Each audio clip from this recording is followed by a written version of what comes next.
আসসালামু আলাইকুম রহমতুল্লাহ। আল আহাদ সেন্টার থেকে আপনাদেরকে স্বাগতম।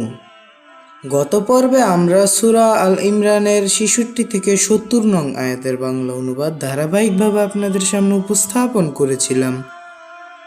আজ আমরা সূরা আল ইমরানের ৭১ থেকে ৭৫ নং আয়াতের বাংলা অনুবাদ ধারাবাহিকভাবে আপনাদের সামনে উপস্থাপন করব ইনশাআল্লাহ।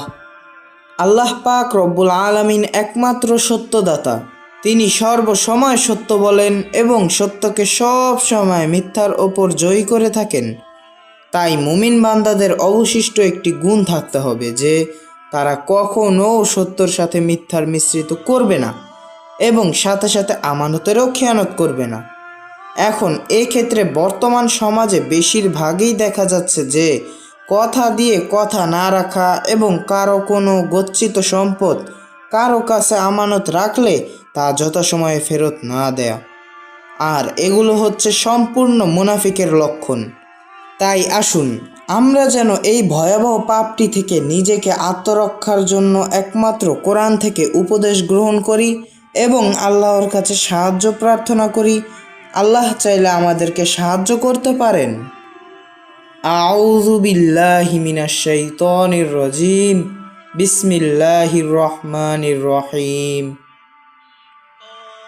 হে আহলে কিতাবগণ, তোমরা কেন সত্যকে মিথ্যার সাথে মিশ্রিত করো এবং জেনে শুনে সত্যকে গোপন করো?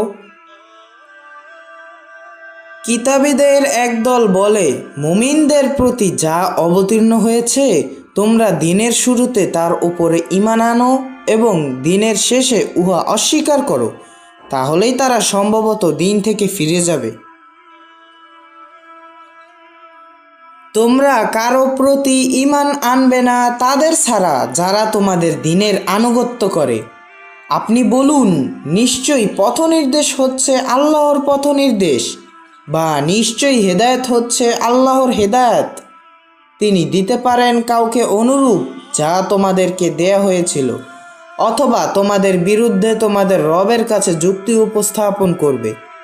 আপনি বলুন, সমস্ত অনুগ্রহ আল্লাহর হাতে। তিনি দান করেন তার অনুগ্রহ তিনি যাকে ইচ্ছা করেন। তিনি প্রাচুর্যের মালিক, মহাজ্ঞানী। আল্লাহ তাআলা তার অনুগ্রহ নির্দিষ্ট করেন যাকে তিনি ইচ্ছা করেন।